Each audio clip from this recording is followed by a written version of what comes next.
Hello guys, in this tutorial we will know how to create such complex model in a SketchUp. So here we will use some plugins. Okay, so let's start. So first you have to draw a rectangle and create a basic profile of this tool. Okay, so here I'm using arc line and taking offset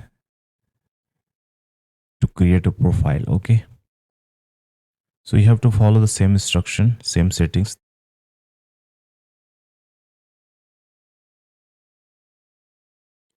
Now here we need to draw a rectangle just uh, for a bottom part. Okay, so here I'm using Bezier SP line tool to make a curved line. Okay, now we need to make it a mirror. So here using JHS Power plugin and little bit curve at this point using arc line.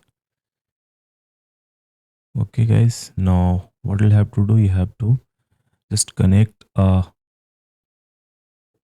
arc line from upper portion of this tool. Okay, so here I'm using arc line. Okay, you have to copy this one part from other side also.